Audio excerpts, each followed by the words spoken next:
Hi, everybody. It's me, Jared, again. Did you miss me? That was awesome, the Deadpool stuff, by the way. I can't wait to see that Venom costume. It's going to look awesome. All right. So for my next little gig here, I'm going to talk about, it's kind of a homebrewed amalgam of a bunch of different types of D&D, tabletop games, things like that. So if you're a parent, and you love tabletop games and you love role play and you love that kind of stuff, it might be daunting to think about shoving your 4, 5, 6, 7, 8, 9, 10-year-old into classic D&D type situations. So much math, the wording's weird, it takes years, and people still argue about basic rules. There's entire threads on the internet about people arguing about whether this is possible or not. So what I've decided to do over the years is do something that's more of an interactive storytelling. Now, this type of tabletop game does require you to be a little bit more fluid, and as a DM, let go of everything you've created. If you think that DMing your 25 to 45 to 50-year-old buddies when they've been drinking is difficult, imagine reining in 3, 4, 5-year-olds. Imagine reining in an overactive 9 or 8-year-old. Imagine dealing with an overimaginative, flighty 12-year-old. It's exactly the same thing. Only difference is they don't want to argue. Their reality is real. So how do you play a game with people who are just like all your inebriated friends, only harder to get along with? Well, what I found is it's interactive storytelling. So what I do is in my head, and if you're interested, I'll be more than happy to write out kind of a loose campaign for you, but it really does require you to let the kids drive. No die 20s, because a lot of places, like most of the people watching this right now here at Visioncon Live, probably have D20s laying around your house because we're a bunch of nerds. But to anyone else who might pick this up or find this on the interwebs or watch this later, you might be interested to do this. However, you might not have your die 20, right? So what we play with is a simple everyday. In fact, I stole these from my Yahtzee set. Just some die 6. Now, the way this game works is you as the DM, you get to navigate the story. In your head, have an end result, but be fluid on how you're going to get there. Point A to point B has got to be fluid. You can have points along the way that you're trying to lead them to. You can even encourage them. I offer my kids and their friends last night, just to make sure that I'm not talking completely out of my behind. We did do a test run with the Rosses. Thank you, Asher, if you're watching at all, for playing D&D with us last night. We had fun. Finley, did you have fun? Yeah. Just to also introduce, this is my son, Finley. He is my test monkey for most of my gaming stuff, and he is a crazy kid. So to give you an idea of some of the things, so you got to throw away most things that you're used to, and you got to ask your kids, what do you want to play? What kind of character do you want? And you can explain to them some of the basic, normal, everyday characters. But at the end of the day, they're going to come up with crazy things like a gnome rogue named Twinkie. Now, that's not even the crazy one. The crazy one is he wants to play a raccoon. Not Rocket Raccoon, just kind of like Rocket Raccoon. He wants to play a raccoon. And I was like, fine, let's see how this plays out. You want to be a raccoon? What are some of the perks of being a raccoon? He's like, well, he'll be a rogue. He's already wearing a mask. So my son loves rogues. I think it's because he likes being sneaky. But he's like, so some of the perks are, of course, you got tiny little hands. You can lockpick. You can scurry away. Easy to hide. You're quiet. You're curious. You're paying attention all the time to your surroundings. So my perk is I'm a raccoon. I'm like, cool. What are your negatives? He says, well, I'm a raccoon. And I can't argue with that logic. So, of course, I said, let's play it out, see what happens. Next thing I know, I'm like, what is he wearing? He's wearing dishwasher, or like rubber gloves, like for washing dishes, and a pair of whitey tighties. That's his costume. And so I had to say, okay, let's see how that plays out.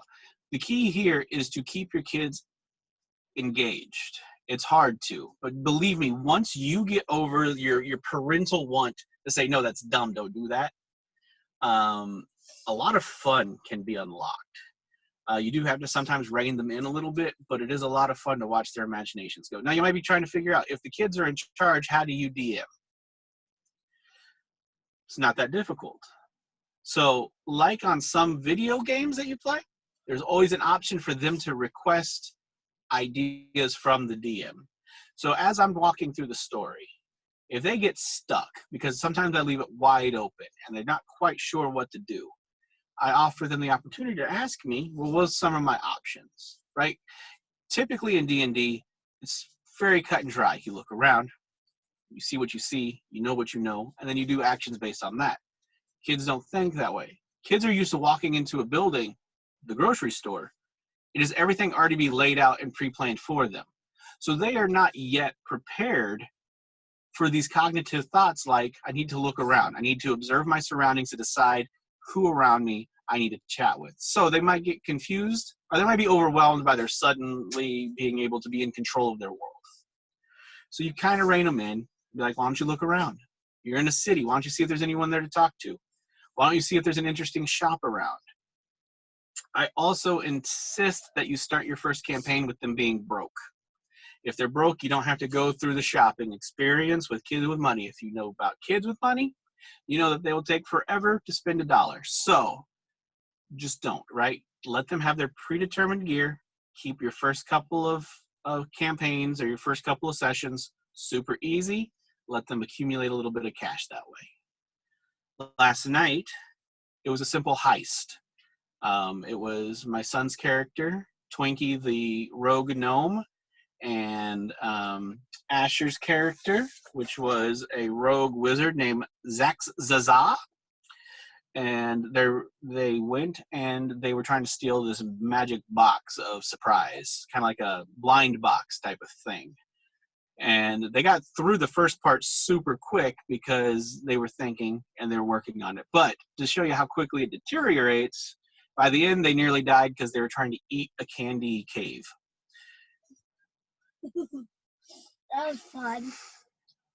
So I give them, it's very arbitrary. You get to have a lot of freedom whenever you do it. But the die 6 is the key. Works like this. Of course, a 1 will be your critical fail. Now remember, critical fail does not mean hurt, does not mean death. A critical fail just means you missed terribly or messed up terribly. So it doesn't always mean someone gets hurt or someone immediately dies. Sometimes it simply means that you set into motion another set of events that you didn't know about. Same with a 6. 6 is a critical hit or a critical success. However, critical success does not necessarily mean perfection. All right, sometimes this too can set off a trap. Depends on how quick and witty you can be with yourself. But 1s and 6s. Now, what happens whenever they want to do something that you're not cool with, or just about any decision they make? They have to roll everything in this game. They're gonna, if you want to be a particular, you can even say opening doors. We did that one time, and my son never walked through a door the entire game. I keep hitting it. He kept hitting the door, kept hurting himself because he kept failing. Now, the way it works is they roll, and then you as the DM rolls. This way it's fair. That way you're not bossing them, right? There's something that physically shows them why their action worked or did not work. Your number's higher, they failed. Your number's lower, they succeed. Now this might be a little bit hard to grasp or comprehend because most of D&D works a lot different. That's why this isn't D&D. This is just interactive storytelling. They want to do it. Let them do it as long as it's within the set parameters that you guys set to begin with. In other words, my son who's a rogue is not going to suddenly be able to cast a magic missile. I'm going to tell him, rogues don't do magic. Here are some of the things you can do. Get a magic item eventually. Then he will choose what he's going to do. He might decide he's going to pick the lock. So then he will roll, and I will roll. And if he beats me, he wins. It's unlocked. If he doesn't, it's either just not happening. It might be close, and I might say he hears a click, but he doesn't quite got it this round. Might be a complete failure. his light pick broke, or he accidentally triggered a trap because he never searched for traps. So again, when you're playing D&D or tabletop storytelling with your kid, this is great because everyone's got a dice 6 rolling around their house somewhere. If you don't, there's great apps for it and things like that as well. But I like the physical dice. My kid likes the physical dice. It's a lot of fun. Creating characters is not difficult either in this. You don't have to worry about charisma and all that because really, based on how your kids talk about their character, which is going to be just an extension of themselves at this point, you can let them argue why they could or could not do that. It's a lot of fun. It teaches your kids things like conversation, arguing a point, staying on task, using logic to defend themselves. So my son, the rogue, wants to charm somebody. I'm not going to ask, well, what's your charisma? I'm going to say, on what grounds? What? And he'll say, well, I have roguish charm. I'm a rogue. I'm a scamp. You know, whatever words he's going to say. Essentially, that's what he's going to say. And then I'll say, all right, I'll allow it, you know, because that's a thing. The wizard wants to do a spell. And there's no, like they're level 1, and it's a high level. It's okay. They're just having fun, and that's the key to this. Now, later on, when you introduce them to regular D&D, they are not going to like it as much probably because they're going to suddenly realize there's a lot of rules to this world. But in this world, this interactive storytelling that we do, it's important to remember that your kid's just experimenting, and you can teach them a lot of really interesting skills if you do it properly. You can teach them to understand that sometimes in life it is a black and white win or lose. But you can also teach them that sometimes in life they can argue their point. That is not to say that you should encourage them to always argue with you, but when playing the game, if they have an idea, a crazy, crazy concept, if they can convey it to you, you might let it work.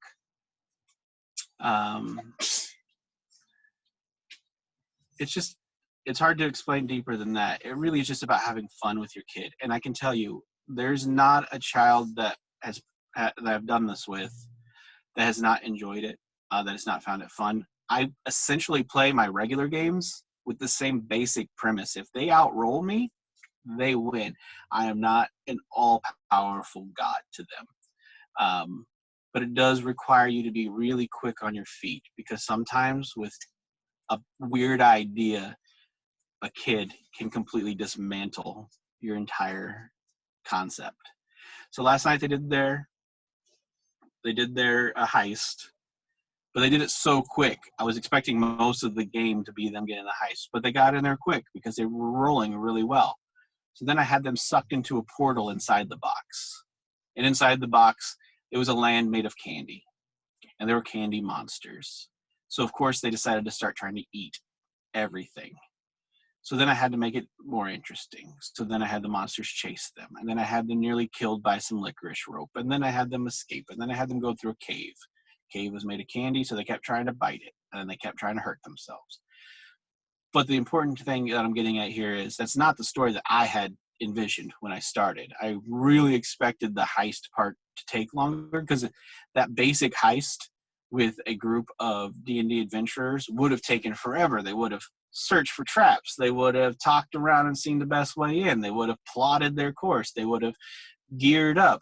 These two just ran straight in and they rolled really well and they completely dismantled my little short campaign that I had planned for last night. The other thing to remember is leveling up. So you do want them to feel rewarded after a bit. And the best way to make your kids feel rewarded is, of course, telling them that they leveled up or that they got some new swag or something, right? So leveling up.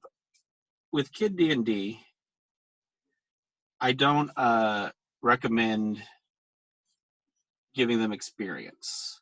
Instead, every 3 or 4 sessions, level them up. And leveling up a kid's game is so much easier than leveling up your normal game because you don't have to worry about giving them more point values or things like that. You can just say, now you can do this, right? You can just assign them an ability, or you can tell them, pick between this, and this, and then they get to pick how their character is going to grow. It's a lot more straightforward, to the point, a lot less math, which is a lot less of a headache. Now, if your kid's older and you can play a little bit more classic D&D, the math portion's probably great. It's going to teach them a little bit more, right? Not only are you going to get math involved now, but you're going to get things like distribution, dealing with your consequences a lot more, because you never put a single mark on swim and now you're going to drown. Things like that. But as a kid version, it's important to keep them engaged and keep it interesting to them. Keep them going. I really thought there'd be more to this. But really, that's the bulk of it. Does anyone have any questions about playing with kids or anything to insert? Does anyone out there have a version that they play with their children? Do you just play regular D&D with your kids and tell them to tough it up? Like, what do you guys do?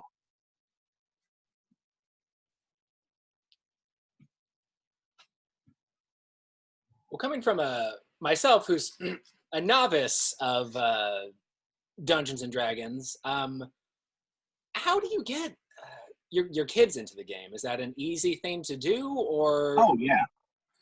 Oh yeah. Just imagine you're a kid, right? I mean, what kid doesn't want to play a fantasy world, especially now that that movie Onward is out?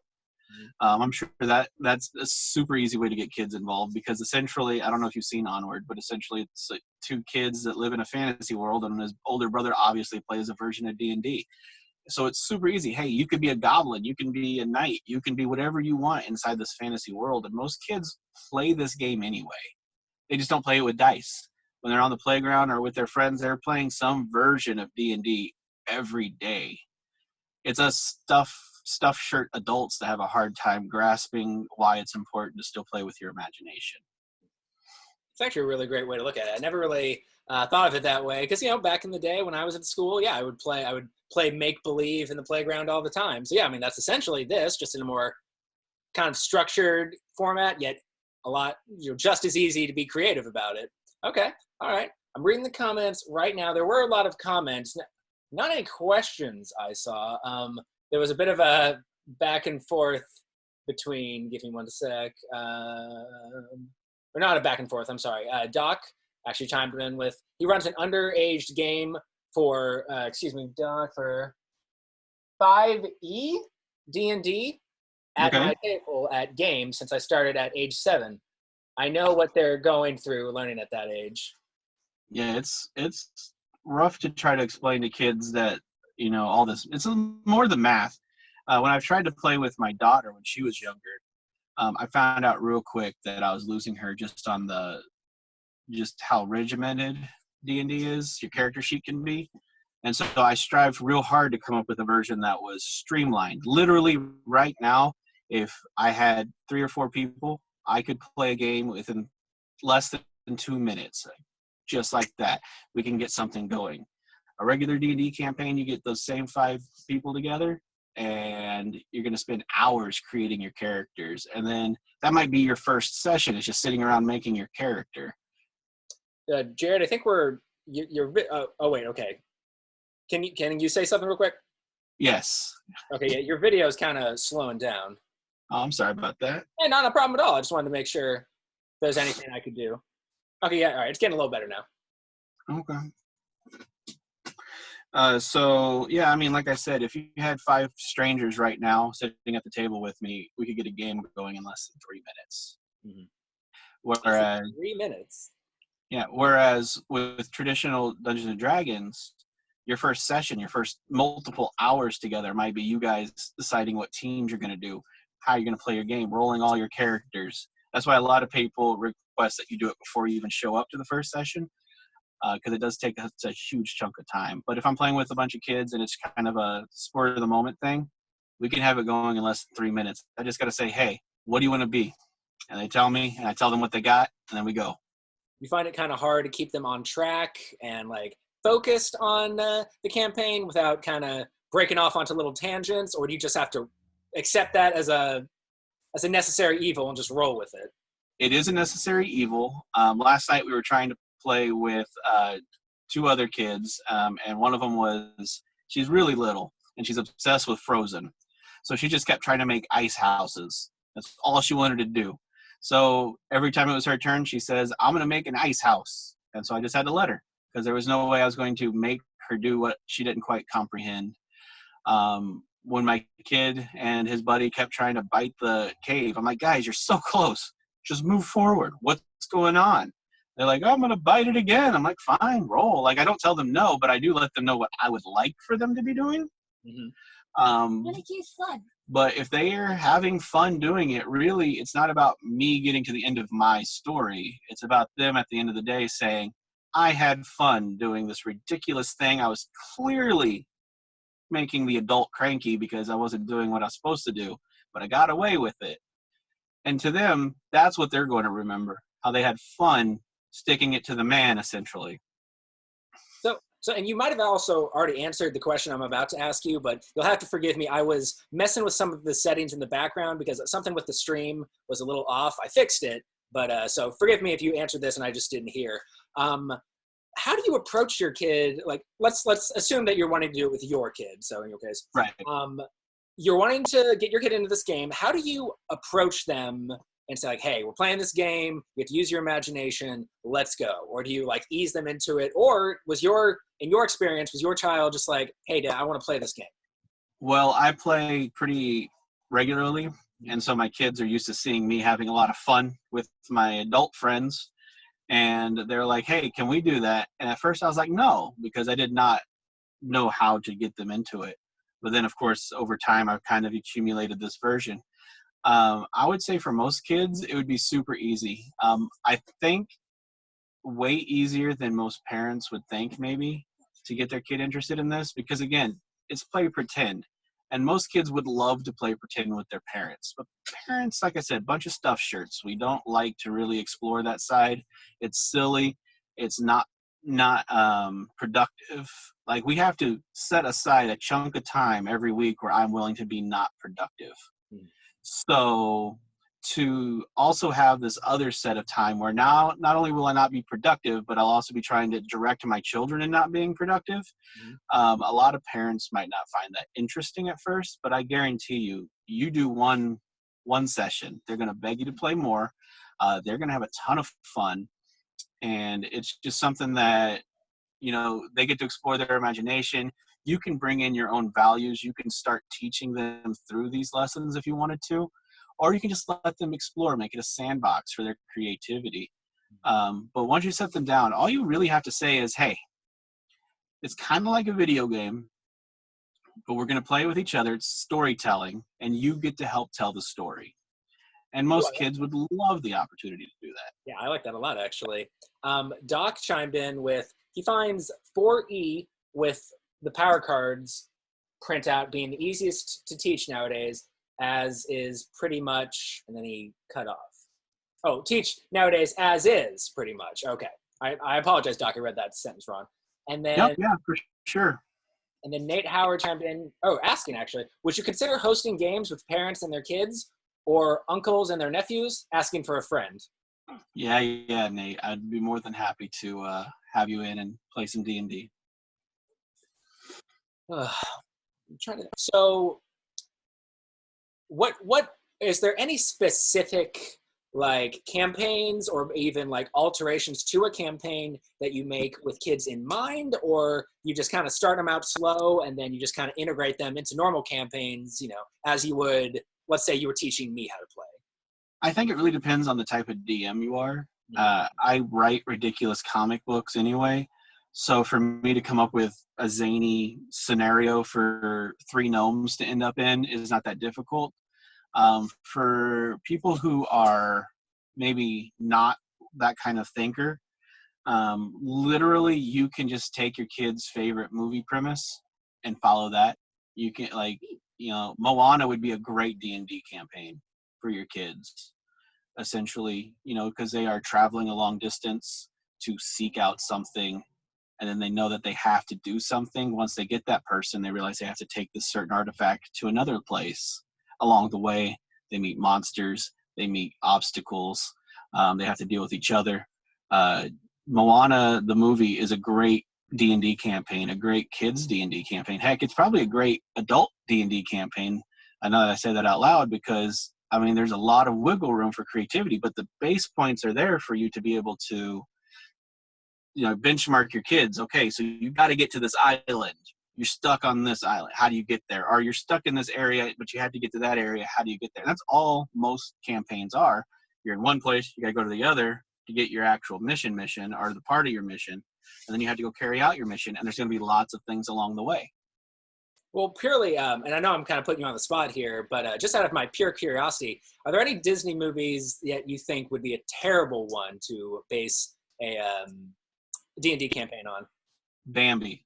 Okay, all right, that's fair. I forgot about Bambi. Yeah, I think that's kind of an easy answer to give. I think another great one would be like Hercules is a great one. You'd have to shave it and change it a little bit, but just that story of new hero to big hero. Like, in fact, that could be a years long campaign, getting your characters from nothing to established to fighting the big. That could be a long-term campaign. And plus the stories of Hercules have a bunch of bad guys that you can feed off of. Most things in general are just a regurgitation of something you've learned in the past anyway, or read in the past, or heard in the past. So it's not cheating if you just take something and kind of reform it for your needs, especially in a kid's setting. If anything, they get excited about the concept that they are playing a version of Moana once they realize what's going on, or Hercules, or Onward. The movie itself is a great D&D campaign, and it's a little bit more modern, but it is them again tracking down a magical artifact, fighting the big bad, growing as a person. They're all classic stories. So as a parent, if you don't want to come up with your own thing, if you're not really thinking that way, literally just sit down and think about a Disney movie or a kids movie in general, and then figure out how you can work that. It doesn't have to be the same type of dragon or monster. You can insert monster here, like whatever you want them to fight. And because you're in charge, you can make a monster that's terrible, that's not that difficult to fight. The key is to keep your kids engaged. But classic storytelling is classic storytelling, no matter the story, as long as you keep within those tropes of beginning, middle, end. Something happens. They may or may not grow at the end, but they do gain experience. Okay, all right. I'm going to read some comments here real quick. Yeah. Give me 1 sec to pull that up. Okay. Okay. So Doc chimed in with episodes of Chip and Dale's Rescue Ranger make great D&D campaigns. Would you agree with that? Sure. Oh Really? yeah. Oh yeah. I'm kind of curious as to what both you and Doc's rationale with that is, because that honestly, like, gun to my head, that Chip and Dale anything would be way down my list of things that I would think make a great D&D campaign. But then again, I'm very much a novice, so please. Okay, so think about it like this. You already have a team, right? You have your team of heroes, right? Chip and Dale, Gadget, Monterey Jack, Buzz, all those guys. They all have a very specific role they play in the group. Now, each episode is a standalone typically, unless it's a multi-parter, but standalone issue or a standalone episode where they have to get their mission, go out and go against all odds to achieve their mission. At the end, they can succeed or they can fail, but it's a Disney cartoon, so they typically succeed. And there's all these things along the way that is against them because they're tiny little creatures.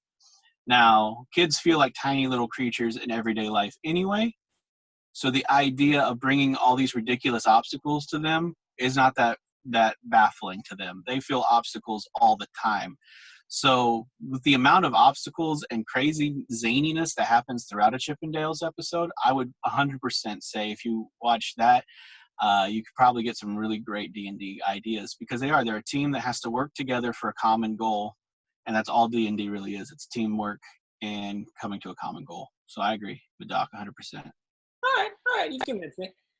There are great 9 F characters with their specialties. Is that a D&D? Is that a D&D Probably. I don't know, but probably. 9F? Okay. I was about to say we're all novices in the presence of Doc, but okay,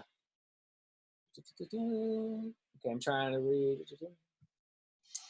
And then there was one for one of our Visioncon reps said one of the hardest things for me starting was how daunting the character sheet looked, even as a young adult. Yeah, and I can 100% back that up. It's ridiculous. There are some versions of D&D where you scrap a huge chunk of the character sheet as long as you can build a convincing enough backstory, especially all your little side things like climbing and swimming and things like that. The way I play with my adult friends is it's a much simplified character sheet, because if their backstory is he grew up a fisherman's son, I don't care that he has marks on swimming. He probably knows how to swim because his dad worked on the water. He probably went to work with his dad. He probably knows how to swim. So I don't worry about those types of things. I'm not that strict. I'm more of a narrative storyteller type of DM. I am not very strict on the rules. So as long as their backstory can tell me something, or they can convince me with their backstory that they can do it, I typically let them do it. But it is daunting. There's so much going on. And like I said, the rules are so convoluted sometimes that it's like people can argue over the most base concepts. And so I try to alleviate any kind of bickering. And the house rule typically is if you can convince me or outroll me, it happens. Mm-hmm. Another thing, and speaking of kind of character sheets, what I normally do when I play D&D, or really any RPG, be it video game or what have you, I try to base it off myself. So I usually put a ton of points in charisma and, pretty lackluster and everything else. But I'm curious, what do you recommend for, I'm kind of jumping ship from underage D&D and really just to like a novice D&D, like 101. Okay. What would you recommend? Would you recommend kind of doing that, basing it off yourself? Because that's how I find it most interesting. But I'm kind of also interested in saying, what if I tried to, maybe do the opposite of myself, maybe put in a not very charismatic bruiser or something? What would you recommend, and what do you do when you're not DMing a campaign but are actually a part of a campaign? I like to play. I'm over 6 foot tall. I weigh 240 pounds. I like to play gnomes. I like to play little characters, tiny characters, mischievous characters that can get in and out of places easily. I have no interest in being a brawler. I like playing bards and rogues. I like characters that can that fiddle with things, and that I like playing chaotic characters, because in my day-to-day life I have to be very systematic. I'm a parent, I have a job, I have these types of things. So the last thing, like a paladin sounds like hell to me, because there's such strict guidelines and rules. Oh, yeah. Now, there are other people who hear that and they think paladins are the greatest. Clerics are the greatest. I want to play a troublemaker. I want to play the character that's selfish. I want to play the character that, while I am playing for the ultimate good of the team, I'm going to be a little selfish. You have your own best interests in mind. Right. And so I play a character that's almost polar opposite of me. Now, I also like to play like conundrum type characters, like a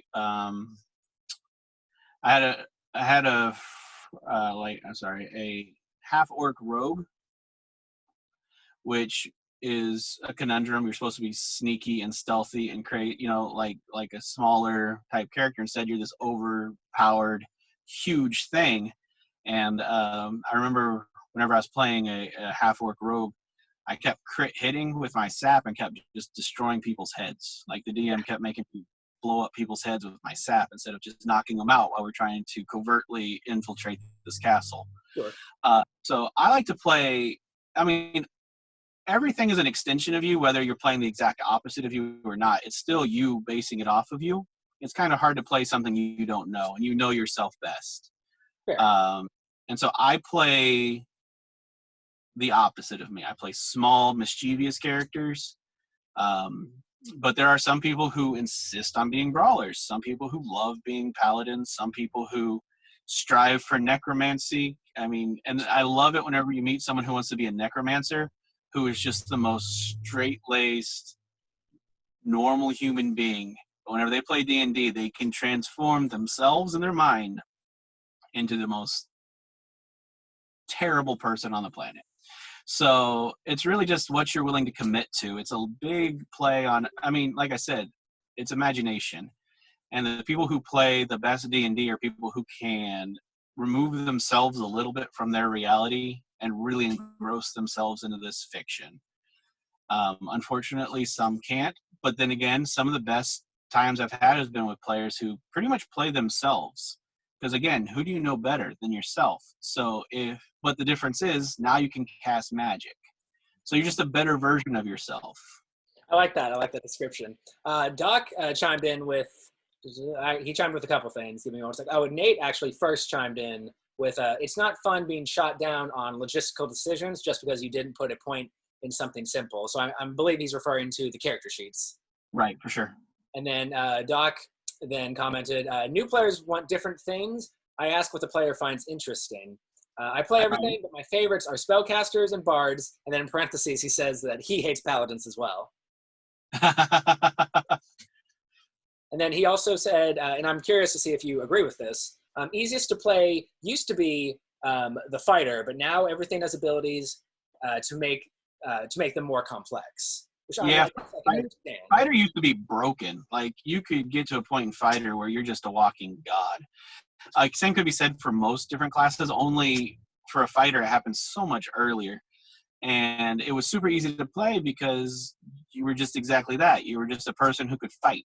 But you got all these perks and bonuses and things like that. I would say the most broken now is probably going to be your Bard, if you play it right, because your Bard can do everything. So I would say the most broken currently would probably be Bard. Again, it depends on what system you're playing and who your DM is. But so coming from a person who's really only played like 1 or 2 games of D&D, and sorry to show, sorry to show where my true roots are, but in Final Fantasy series, a red mage is kind of the jack of all trades. Is that kind of what a bard is now? Yeah, a bard. Whenever you first think I'm going to play a bard, you think I'm just going to play an instrument and I'll give people extra bonuses or whatever. That's exactly what I thought. But you can get to the point where you're doing healing, you're doing hurting, you're buffing the crap out of your fighters, you're essentially support, but like more than support. So depending on how you play your bard, you can become so broken. You can destroy an entire battlefield with a loot, essentially. So I mean, of course, you expect for your mages and your magic users to be, powerful at a certain level. But I mean, bards can change the entire tide of a D&D campaign very simply by pulling out their instrument and saying, I'm going to, and then whatever it is that they got going on right now, depending on how you're going to play your bard. And again, your DM, there's a lot of different ways to play your bard, but your DM is ultimately the one that's like, that's cool, that's not, as far as which version of a bard you're going to play. So if you mix that, imagine just a super charismatic character who can help everyone else on the field as well as like fight on their own. Like they're broken, but like in a fun way. Sure. Now, one last question, and then we'll probably cut it out or stop for a bit and then take a break before Robbie Rist. And we're going to see you again at 1, correct? Correct. All right. My last question for you, and again, okay. Visioncon rep just says Zach needs to play more D&D. Yeah, I know. Which actually, on that note, what are some of the things that new interested players might do that you don't recommend doing because you think it's either going to ruin their experience or like dissuade them from doing a campaign again? Don't try to do it on your own. Okay. Find somebody who's played. Again, the wording on some things are so difficult to fully comprehend. The character creation itself is a mess sometimes if you don't know what you're doing. If you find someone who's played for a while who can explain to you why this would be cool, why this wouldn't be cool. Also, if you're just looking at your base D&D books, you might not know about different abilities or types of characters. The homebrew community for D&D is ginormous. It is ridiculously large. So while your first go around, you might want to play just a generic, mage. You might not know about other types of mages, different types of magics, different avenues for you to go down. So I highly recommend, and it's not that hard to find people who know what they're doing, to just ask them. And I've never met a D&D person who's not willing to talk excessively about D&D. So I recommend you finding one that you can hang out with for a long time, because they're also going to try to rope you into their game. And listen to them, see what they have to say. I'm not saying every single one you're going to meet is 100% right, but I am going to say that they might lead you to a website or to a book or to a concept that you hadn't thought about that will really broaden your scope for what the characters could be. Also, stop making the noobs be clerics just because you think you need fodder for your group. All right. Well, thanks, Jared.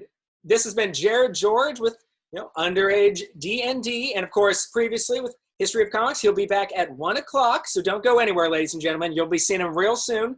We're gonna take. All right, I'll cut the live reel or the recording.